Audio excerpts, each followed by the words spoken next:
नमस्ते, मैं हूँ परिणीता और हम हैं creative school of digital marketing में।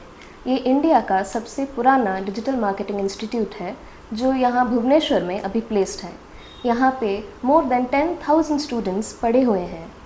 ये 2014 में श्री सौम्यरंजन नायक ने नोएडा में इसको किया था और 2018 में भुवनेश्वर में इसका इनॉग्रेशन हुआ था। हमारे साथ हैं आज श्री सौम्यरंजन नायक, जो कि he is an educator in the field of marketing and as a cyber security expert.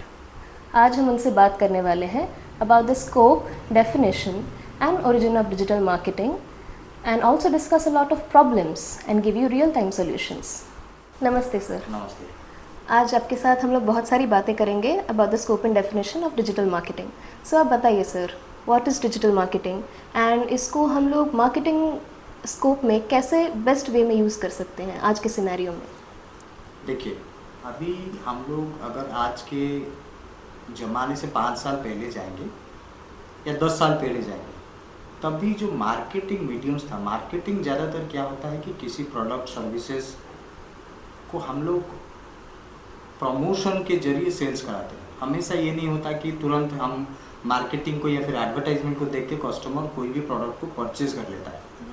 हमेशा ये होता है कि हम प्रोडक्ट को लेके मार्केटिंग करके, मार्केटिंग का मीडियम दो होता है। अगर आप उसे डायरेक्टली जाके सेल करो, वो होता है एक मार्केटिंग, या फिर एडवर्टाइजमेंट करो सो दैट कि ये जो ब्रांड है ये कस्टमर के दिमाग में धीरे धीरे घुसना स्टार्ट करेगा। और जब ये एक ब्रांड बन जाएगा मतलब मल्टीपल टाइम्स आप अगर किसी कस्टमर को किसी प्रोडक्ट के बारे में बोलेंगे तो वो धीरे धीरे वो जो ब्रांड है उसके दिमाग में आ जाएगा।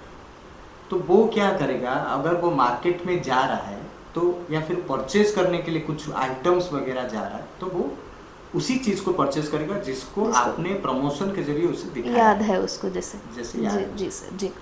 तो ये जो ज़माना था, जैसे मैं आपको बोल रहा हूँ 5-10 साल पहले, तो ये होता था टीवी, रेडियो, न्यूज़पेपर, इसी टाइप का मीडियम में होता था। लेकिन आज का ज़माना जो है, आपके पास डिवाइसेस हैं, जैसे कि मोबाइल हो गया, मतलब ज़्यादातर लोग एंड्रॉयड डिवाइसेस के ऊपर डिपेंडेंट हैं, क्योंकि लोग अभी YouTube, social medias like Facebook, Twitter, Instagram, ये सारा चीज़ों में हमेशा अपना टाइम देते रहते हैं।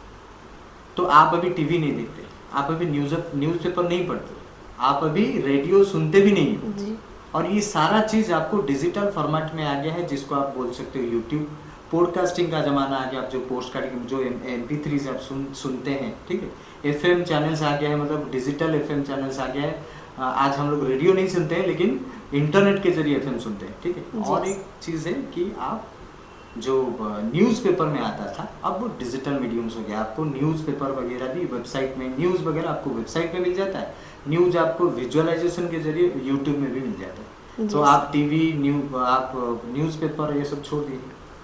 अभी जो ज़माना है, कंपनियां सोच रही हैं अभी अगर वो लोग टीवी में, न्यूज़पेपर में, रेडियो में अपना एडवर्टाइजमेंट देंगे तो that will not like give them proper solution to, पहुंचेगा नहीं ज़्यादा। हाँ, तो ये सही मीडियम नहीं है, मतलब आज के ज़माने में। अभी देखो, उसे छोड़ भी नहीं सकते क्योंकि कुछ भी ऑडियंसेस हैं जो आज भी टीवी, रेडियो और इस चीज़ पे देखते हैं, लेकिन ज़्यादातर ऑडियंस अभी डिजिटल प्लेटफॉर्म पर आ रही है।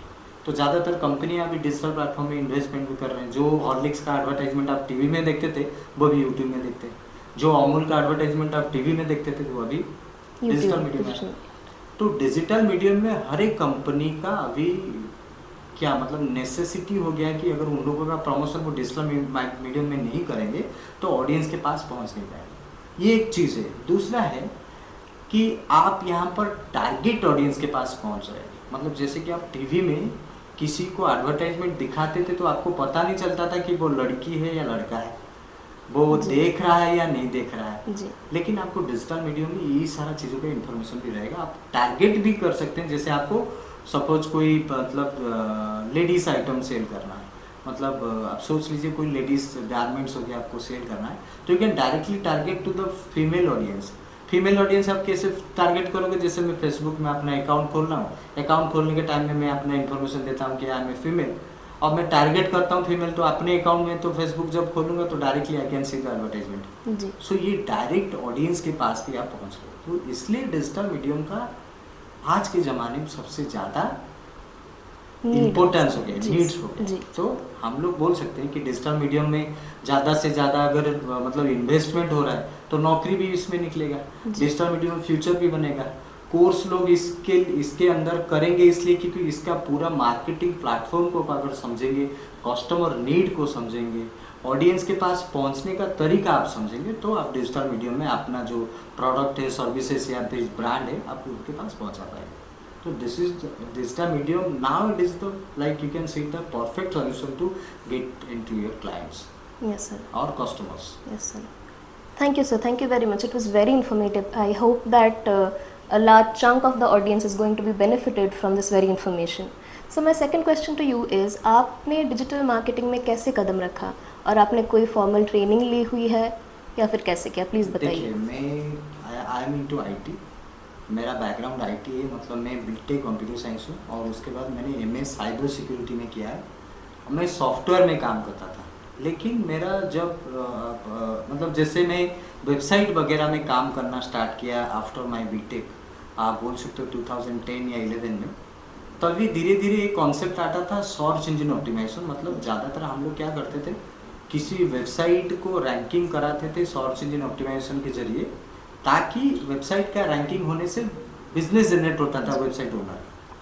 तो मुझे वहाँ से थोड़ा सा धीरे धीरे इंटरेस्ट जनरेट हुआ कि अगर मैं किसी वेबसाइट को या फिर किसी बिजनेस को सर्च इंजन ऑप्टिमाइजेशन के जरिए रैंक 1 कर सकता हूँ तो उसका बिजनेस जनरेट हो सकता है। तो आई स्टार्टेड थिंकिंग, अगर मैं कुछ बिजनेस स्टार्ट करूँगा तो I can make a website, और मैं इसे अगर रैंक 1 कर देता हूँ तो मेरा भी बिजनेस होना स्टार्ट होगा। तो मेरा धीरे धीरे उसमें इंटरेस्ट आना शुरू हुआ। मतलब तभी उस ज़माने में ऐसा हुआ करता था कि आप डिजिटल मार्केटिंग बोलो तो सर्च इंजन ऑप्टिमाइजेशन को ज़्यादातर चीज़ों मतलब इम्पोर्टेंस सर्च इंजन ऑप्टिमाइजेशन के ऊपर भी दिया था। तो मैंने वहाँ मतलब इस चीज़ के ऊपर कहीं पर भी ट्रेनिंग नहीं ली। मैं इंटरनेट, कुछ किताबें थे उस टाइम में, तो मैं वहाँ से पढ़ना शुरू किया और ज़्यादा मेरा रिसर्चेस इंटरनेट में था। उस टाइम में 2G इंटरनेट था, उसके बाद धीरे धीरे 3G लॉन्च हुआ, अभी तो 5G में चल रहा है। और उस टाइम में धीरे धीरे आर्टिकल्स आता था। उस टाइम में वीडियो मतलब विजुअलाइजेशन उतना ज़्यादा नहीं था, तो उस टाइम में आर्टिकल मतलब ब्लॉग राइटर्स थे, उसके बारे में ब्लॉग लिखते थे, बहुत सारा चीज़ें उसको पढ़ के हम लोग धीरे धीरे सीखना स्टार्ट किए। तो मेरा इंटरेस्ट था, मैंने कहीं से भी ट्रेनिंग नहीं लिया और ये सारा चीज़ें मैंने इंटरनेट, आप बोल सकते हो कि internet is my guru, and I started learning from there. And कुछ किताबें भी था, ज़्यादा नहीं, कुछ था जहाँ से मैंने आई स्टार्टेड लर्निंग। तो आपकी सर अपनी रिसर्च है सारी, राइट, एंड इंटरनेट से आपने जितना हाँ जी सर डिजिटल मार्केटिंग में एज अ कंसल्टेंट और एज एन एजुकेटर आपको कौन सा फील्ड ज़्यादा बेहतर लगता है, ज़्यादा प्रॉफिटेबल और ज़्यादा आपकी इंटरेस्ट जोन में? आप चाहो तो बहुत भी हो सकते हो, माने you can be a consultant, like आप किसी को सॉल्यूशन भी दे सकते हो, आप किसी को एजुकेशन भी दे सकते हो, बहुत भी कर सकते हो आप। तो एजुकेशन के हिसाब से आप जाओगे तो हर चीज़ों के ऊपर आपको मतलब क्या जानकारी लेना पड़ेगा। डिजिटल मार्केटिंग का एक टॉपिक नहीं, मल्टीपल वे है, मतलब मार्केटिंग का मल्टीपल वे है। You can say it as a, अगर हम टॉपिक के हिसाब से जाएंगे, पढ़ाने के हिसाब से जाएंगे, जैसे मैं आपको शुरू से बताऊंगा graphics designing also part of digital marketing, website designing, Android application भी is a part of digital marketing, because आप डिजिटल मार्केटिंग करेंगे तो मोबाइल एक मीडियम है, बड़ा मीडियम है आज के ज़माने में। तो ऐसे बहुत सारे टॉपिक्स है, जैसे आप मतलब वीडियो एडिटिंग, एनिमेशन भी आज के ज़माने में एक डिजिटल मार्केटिंग का पार्ट है। मतलब आपको ये सीखना पड़ेगा, otherwise you can not make a digital advertisement. तो आप अगर एजुकेटर के हिसाब से जाएंगे तो you have to learn, like बहुत सारी चीज़ें आपको सीखना पड़ेगा। आप अगर कंसल्टेंट के हिसाब से जाओगे तो आप किसी पर्टिकुलर कंपनी में काम करना चाहेंगे या फिर किसी पर्टिकुलर ऑडियंस को आप अगर टीच करना चाहेंगे तो आपको कुछ पर्टिकुलर चीज़ें सीखना पड़ेगा। तो आप अगर दोनों भी होना चाहेंगे आप हो सकते हैं, मतलब स्पेशलाइजेशन सर, स्पेशलाइजेशन आप ले सकते हैं। अदरवाइज यू कैन बी, आज एजुकेटर, आपको सारा चीज़ का अगर नॉलेज है तो आप बोथ कर सकते हैं। You can give consulting to anyone और you can give education to anyone. जी सर, डिजिटल मार्केटिंग में सर आपको कौन सा फील्ड सबसे ज़्यादा प्रॉफिटेबल लगता है? Is it search engine optimization processes या फिर परफॉर्मेंस मार्केटिंग या सोशल मीडिया ऑप्टिमाइजेशन? या वेबसाइट डेवलपमेंट, आपको कौन से ज़्यादा सबसे ज़्यादा लगता है प्रॉफिटेबल? देखो, ये सारा जितने सारे प्रोसेसेस हैं, ये सारे एक कंपनी के लिए मतलब बेसिक नेसेसिटी है। आप बोल सकते हो कि ये सारा चीज़ें कंपनी के लिए नेसेसरी है। कोई भी ब्रांड के लिए सारा चीज़ें नेसेसरी है। हम नहीं बोल सकते कि सर्च इंजन ऑप्टिमाइजेशन करके हम मार्केट में सब कुछ कर लेंगे जी। या फिर परफॉर्मेंस मार्केटिंग करके सब कुछ कर लेंगे। मैं आपको एक चीज़ बोलना चाहूँगा कि ये एक ऑनलाइन रेपुटेशन होता है जिसमें जितने सारे प्रोसेसेस हैं ये सब एक एक फैक्टर्स होते हैं, ठीक है? जी। तो ये सारा फैक्टर को लेके आपको आगे बढ़ना होगा किसी ब्रांड को आगे लेने के लिए। तो सारा फैक्टर को अगर आप देखेंगे तभी जाकर आपका ब्रांड बन पाएगा या फिर आपका प्रोडक्ट या सर्विसेज सेल हो पाएगा। तो मैं बोलना चाहूँगा कि आपका जो ऑनलाइन रेपुटेशन है आप उसे मैनेज करना चाहिए और ये सारे फैक्टर को लेके आपको मैनेज करना चाहिए। और आज के ज़माने में सबसे बड़ी चीज़ है कि आपका पीआर, जिसको हम लोग बोलते हैं मतलब प्रेस रिलीज बोलते हैं, जिसमें ज़्यादा से ज़्यादा इन्फॉर्मेशन आपकी कंपनी के बारे में हो या फिर आपके बारे में हो या फिर आपका प्रोडक्ट या सर्विसेज के बारे में हो। जितना इन्फॉर्मेशन इंटरनेट में होगा उतना आप ऑडियंस को रेफर कर सकते हैं, रेफर मतलब कर ऑडियंस सकते हैं, आपको ऑडियंस आपके बारे में जान सकता है। जी। तो this all are the factors I can say. तो सारी चीज़ें आपको बिजनेस के लिए ज़रूरी है। Yes sir. आप थोड़ा हमको एआई के बारे में बताइए and the scope of artificial intelligence in today's scope in digital marketing के, उसका इम्पोर्टेंस क्या है? देखिए, आर्टिफिशियल इंटेलिजेंस सबको ही बोलता है कि आर्टिफिशियल इंटेलिजेंस होगा तो ह्यूमन धीरे धीरे रिप्लेस हो जाएगा। अभी वो ज़माना आया नहीं है। आर्टिफिशियल इंटेलिजेंस को चलाने के लिए भी ह्यूमन का जरूरी है, जी। ठीक है? तो हम लोग डिजिटल मार्केटिंग में इसका क्या काम है ना, डिजिटल मार्केटिंग में आप सोचो कि आप पहले कंटेंट लिखते थे। कंटेंट लिखते थे मतलब बहुत सारे लोग होते हैं जिनको हिंदी में लिखना आता है, उड़िया में लिखना आता है या फिर उर्दू में लिखना आता है, रीजनल लैंग्वेज में लिखना आता है, लेकिन वो लोग उसे इंग्लिश में नहीं लिख पाते थे। लेकिन आज के ज़माने में आप अगर चैट जीपीटी को जाओ, ग्रोक को जाओ, आप जेमिनी को जाओ, आप परप्लेक्सिटी को जाओ, ऐसे बहुत सारे एप्लीकेशन हैं, एआई एप्लीकेशन जो आपको कंटेंट सही तरह से लिख के देते हैं। तो ये आपका डिजिटल मार्केटिंग में ज़रूरी है। आपको एनिमेशन वीडियो बनाना है तो आपको बहुत सारा एआई एप्लीकेशंस हैं जो आपको एनिमेशन वीडियो बना कर लेते हैं। लेकिन प्रॉब्लम यहाँ पर एक चीज़ है कि आपको प्रॉम्प्टिंग सही तरह से आना चाहिए कि आप क्या लिखेंगे तो वो आपको आउटपुट सही तरह से आएगा। और भी एक चीज़ है कि आर्टिफिशियल इंटेलिजेंस का इतना बहुत ज़्यादा डेवलपमेंट भी नहीं हुआ है कि हम सारा चीज़ उसके ऊपर डिपेंडेंट एकदम हो जाएंगे। तो ऐसा कुछ हुआ नहीं है। हाँ, आर्टिफिशियल इंटेलिजेंस आगे जा रहा है, शायद आप 2-3 साल के 5 साल के बाद हम पूरा उसे लेके चल सकेंगे। तो डिजिटल मार्केटिंग में इसका ज़रूरी हर एक चीज़ें के ऊपर है कि आपके डेली लाइफ में जो चीज़ मार्केटिंग के लिए चाहिए आपको, तो वो मार्केटिंग का सारा चीज़ आपको आर्टिफिशियल इंटेलिजेंस ही दे देता है। और भी बहुत सारा नेसेसिटीज़ हैं जो कि धीरे धीरे आगे आपको मतलब artificial intelligence and digital marketing will equally grow. Yes sir. तो आप बोल सकते हो कि artificial intelligence is a very necessity part of digital marketing. Sir, while we are on the topic of artificial intelligence, do you think that in the near future or in today's time, AI is going to replace human work, creative work खा जाएगा या फिर humans की ज़रूरत नहीं पड़ेगी? जैसे आपने कहा, आप थोड़ा elaborate कर सकते हैं प्लीज़? हो सकता है। अब आर्टिफिशियल इंटेलिजेंस को डेवलप होने के लिए तो मतलब ऐसा नहीं कि 2-5 दिन या 10 दिन का टाइम लगेगा। हो सकता है आज के बाद आप अगर सोचो कि 10 साल, 12 साल, 15 साल, 20 साल के बाद या फिर 30 साल के बाद आप जो सोच रहे हैं, जिस टाइप का आज आप आर्टिफिशियल इंटेलिजेंस को सोच रहे हैं कि ह्यूमन का क्रिएटिविटी को बंद कर लेगा, शायद वो डेवलपमेंट मुझे लग रहा है कि आपको 10-20 साल या फिर 30 साल टाइम लग जाएगा। हो सकता है जी। जब आर्टिफिशियल इंटेलिजेंस के जरिए हम लोग ह्यूमन को मतलब जैसे कि आप किसी के साथ रिलेशनशिप में जा रहे हैं, तो आर्टिफिशियल इंटेलिजेंस अब धीरे धीरे अगर आपको रिलेशनशिप का चीज़ भी देने लगेगा तो उस टाइम में हम सोचेंगे कि हमको किसी ह्यूमन का नेसेसिटी नहीं है। तो हो सकता है कि artificial intelligence will replace human, बहुत जगह पर हो सकता है।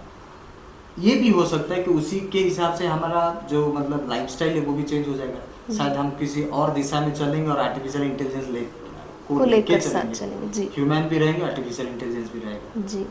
तो प्रेडिक्शन हम पूरा नहीं बोल सकते, लेकिन हाँ आप बोल सकते हो कि this can be A part like human को हटा सकता है। जी, ये बहुत ही नेसेसरी टॉपिक है हमारे जनरेशन के लिए, जो कि एआई पे डिपेंडेंट है और उनसे बहुत सारा डिपेंडेंसी ले रहे हैं, बहुत सारा सलाह ले रहे हैं.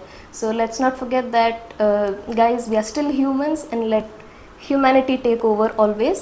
And I really want to ask you, sir, what in digital marketing is the one skill that is very necessary कि एज अ डिजिटल मार्केटर मेरे पास ये स्किल होना चाहिए ताकि मैं मार्केटिंग में आगे बढ़ सकूं? सबसे मैं जो पहला पार्ट बोलना चाहूँगा, मार्केटिंग एक इनबिल्ट स्किल है। हम नहीं बोल सकते कि ये मतलब आप जब पैदा होते हो उसके साथ आता है, नहीं बोल सकते। This is also practice. मतलब आप अगर किसी बिजनेस को समझ रहे हो तो आप उसे सॉल्यूशन दे पाओगे। आप अगर बिजनेस को नहीं समझ रहे हो तो आप उसे सॉल्यूशन नहीं दे पाओगे। मतलब आप जैसे डिजिटल मार्केटिंग पढ़ के कोई बंदा हमसे पास आउट होके बहुत सारे ऐसे गए हैं और मार्केट में वो लोग बहुत ज़्यादा इनकम भी कर रहे हैं, मतलब बहुत बड़े बड़े कंपनियों में बड़े बड़े ब्रांड के लिए काम कर रहे हैं। लेकिन हम अगर उनको बोलेंगे कि कोई एक छोटा सा कंपनी को they will start giving solution. जैसे सोचो कि आपके पास कोई एक स्मॉल कंपनी आ जाता है, स्मॉल कंपनी मतलब स्ट्रिक्ट वेंडर आ जाता है और वो चाहता है कि मैं अपना डिजिटल मार्केटिंग करना चाहूँगा। लेकिन उसके पास उससे पहले हमको समझना चाहिए कि स्ट्रिक्ट वेंडर का ऐसा क्या क्वालिटी है जो कि वो वर्ल्ड क्लास सर्विसेज दे सकता है। डिजिटल मार्केटिंग हो या फिजिकल मार्केटिंग, एंड में आप क्वालिटी को ही देखते हो। मतलब कोई कस्टमर को आप बोलेंगे कि मैं बहुत अच्छा एक प्रोडक्ट दे रहा हूँ, डिजिटली आप बोल रहे हैं, फिजिकली भी बोल रहे हैं, ठीक है, तो प्रोडक्ट को परचेज भी किया जाएगा उसी बेसिस पे, मार्केटिंग के बेसिस पे। अब जब यूज होगा तब पता चलेगा कि आप जो बोल रहे हो वो सही है या गलत है। अगर हम किसी स्ट्रीट वेंडर को उसी जगह पर पहुंचाना चाहते हैं, टॉप पोजीशन में लेना चाहते हैं, या फिर उसका बिजनेस जीरो से लेके हम उसे हीरो बनाना चाहते हैं, तो उस टाइम में हमको सोचना चाहिए कि प्रोडक्ट का क्या क्वालिटी है या फिर उसका सर्विसेज का क्या क्वालिटी है और हम उसे कैसे सॉल्यूशन दे पाएंगे। उसके पास बजट नहीं है, उसके पास मार्केटिंग के लिए कोई बजट नहीं है, लेकिन फिर भी आज ए गुड डिजिटल मार्केटर है और आज a marketer we want to give a solution. तो हर एक बंदा को समझना चाहिए डोमेन को। डोमेन होता है मेन चीज़, किसी बिजनेस का आइडिया, एक बिजनेस का बेस क्या होता है और हम उसे किस टाइप का सॉल्यूशन देंगे so that will be marketing में वो आगे जा सकता है। तो अगर मैं बोलूँगा कि जैसे आप बता रहे थे कि हमने 10,000 स्टूडेंट को यहाँ से निकाला है, पढ़ के गए हैं बंदे, लेकिन हम अगर बोलेंगे उनमें से कितने percent of perfect digital marketer that they can give like solution to every business, मैं बोलूँगा कि 3-4% से ज़्यादा नहीं होंगे। So this is the part what I want to say कि मतलब बिजनेस को समझना, उसे सही परफेक्ट सॉल्यूशन देना एक मार्केटर का स्किल है। तो ये आपको प्रैक्टिस से आता है, बिजनेस को समझने से आता है, डोमेन को समझने से आता है। सर, डिजिटल मार्केटिंग में एक करियर के लिए क्या हमें एमबीए बैकग्राउंड से आना पड़ेगा या फिर मार्केटिंग में कोई बड़ा कोर्स करना पड़ेगा, अंडर ग्रेजुएशन या पोस्ट ग्रेजुएशन, या फिर हम लोग सिर्फ डिजिटल मार्केटिंग का कोर्स क्रैश कोर्स करके भी इसे परस्यू कर सकते हैं? देखो, मैं बोलना चाहूँगा कि डिजिटल मार्केटिंग करने के लिए आपको कुछ क्वालिफिकेशन नहीं चाहिए, लेकिन हाँ, कंपनियों का जहाँ पर आप आज जॉब सीकर अगर जाना चाहोगे तो आपको एक मिनिमम क्वालिफिकेशन उन लोगों का है, तो आपको होना चाहिए। जैसे ग्रेजुएशन होना चाहिए, कोई बोलते हैं कि बीटेक होना चाहिए, कोई एमबीए होना चाहिए। This part will be the part of a company. लेकिन आप नॉलेज गेन करने के लिए there like you don't need any qualification for doing course. आपको कोई क्वालिफिकेशन नहीं चाहिए। हाँ, अगर एकेडमिक्स कर रहे हो, मतलब जैसे कि आप आईआईएम में पढ़ोगे डिजिटल मार्केटिंग का कोई एग्जीक्यूटिव प्रोग्राम हो गया, फिर फुल टाइम प्रोग्राम हो गया, शायद आईआईएम मतलब कहीं ऑर्गेनाइजेशन अभी डिजिटल मार्केटिंग स्पेशलाइजेशन को लेके फुल टाइम एमबीए भी दे रहे हैं, ठीक है। तो अगर आप वहाँ पर करना चाहोगे तो you need a like basic qualification for that, like आपको ग्रेजुएशन मिनिमम होना चाहिए। लेकिन डिजिटल मार्केटिंग के लिए आपको कोई कोर्स करने की ज़रूरत नहीं, मतलब आपको कुछ क्वालिफिकेशन होना ज़रूरी नहीं है। सर, आज के ज़माने में जहाँ पे डिजिटल मार्केटिंग का इतना स्कोप है और इतने चैनल्स ओपन हो गए हैं, everybody is getting into digital marketing, फिर भी सर स्टूडेंट्स और लोग क्यों सफ़र कर रहे हैं हाई पेइंग जॉब्स पाने? क्या is there a problem from there end और from the end of job holders, मतलब एम्प्लॉयज़ या एम्प्लॉयर्स, या फिर it's a problem from the institution? Where is the thread lacking sir? देखिए, मतलब एजुकेशन एक प्रोसेस है जिसको इंस्टीट्यूशन समझना चाहिए और एक बंदा जो पढ़ रहा है उसको भी समझना चाहिए। कभी अगर हम कोर्स के लिए जाते हैं, नॉर्मली हम अगर एकेडमिक्स के लिए जाते हैं तो हम लोगों के अंदर एक सीरियसनेस रहता है कि एकेडमिक्स में अगर हम फेल हो जाते हैं तो हमारा कैरियर खराब हो जाएगा।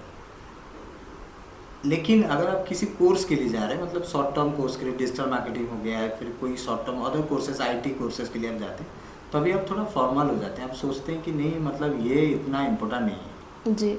तो इन दैट टाइम आप कैजुअल हो जाते हैं और आपको लगता है कि ये कोर्स करने के बाद आपको जॉब लगेगा, जो कि एक सीरियस मैटर है, लेकिन आप लेते नहीं हैं इसे। तो from the like it's a starting point में हम देखेंगे तो आपको एक स्टूडेंट को यहाँ पर सीरियस होना चाहिए कि अगर वो कोर्स कर रहा है, मतलब एकेडमिक्स के बाद जो कोर्स कर रहा है उसका मतलब क्या होता है कि मेरा स्किल नहीं है और मैं स्किल बढ़ाना चाहता हूँ। जी जी। ठीक है, तो अगर स्किल बढ़ाने के टाइम आप स्किल ना बढ़ा के उसे कैजुअल ले लेंगे तो आपको फिर जॉब अपॉर्चुनिटी के लिए वो खराब होगा। ज़्यादातर बंदे यही करते हैं कि during the course they are not like attending classes properly और सही तरह से चीज़ों को समझते नहीं, ट्यूशन जैसे ले लेते हैं। हाँ, लाइक एग्जैक्टली।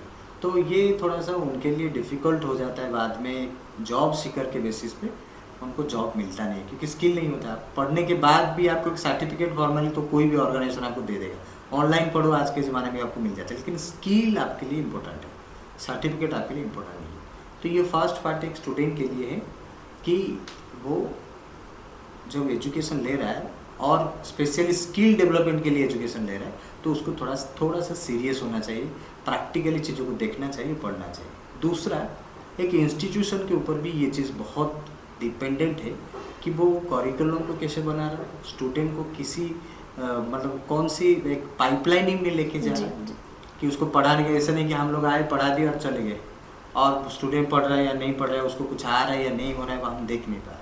तो उसको भी एक मेथड बनाना चाहिए। मेथड मतलब जैसे कि हम पढ़ाते हैं, उसके बाद हम उसके लिए एक असाइनमेंट रखते हैं, असाइनमेंट कंप्लीट हुआ है या नहीं हुआ उसे देखते हैं, उसी बेसिस पे उससे मार्किंग कराते हैं।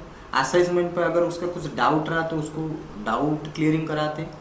फिर हम लोग उसको एक इंटर्नशिप भी बाद में देते हैं या फिर एक प्रोजेक्ट देते हैं कि अगर जो चीज़ तुमने सीखा है उसको पूरा कंप्लीट करके प्रैक्टिकली करके आप जाओ यहाँ से। तब जाके एक बंदा अगर कोई सीरियस हो भी नहीं रहा है, वो ये चीज़ों को, ये पाइपलाइन में जाते जाते वो ऑटोमेटिकली चीज़ों को समझ जाता है। जी सर, मतलब तो चेकलिस्ट रखना और माइलस्टोन अचीव कराना स्टूडेंट्स। Right, exactly. तो बोथ एक इंस्टीट्यूशन और एक स्टूडेंट, ये दोनों में ये चीज़ होना चाहिए, अदरवाइज स्टूडेंट सीख नहीं पाएगा, इंस्टीट्यूशन एजुकेशन ठीक से नहीं दे पाएगा और जॉब नहीं मिलेगा, फिर हम लोग सबको ब्लेम करते हैं। जी सर, जी सर धन्यवाद, बहुत अच्छा लगा आपसे बात करके। आप इतने इन्फॉर्मेटिव और एंगेजिंग डिस्कशन हुआ आज आपके साथ। सर थैंक यू, आपके साथ ये डिस्कशन करके बहुत ही इन्फॉर्मेटिव और एंगेजिंग इन्फॉर्मेशन मिला।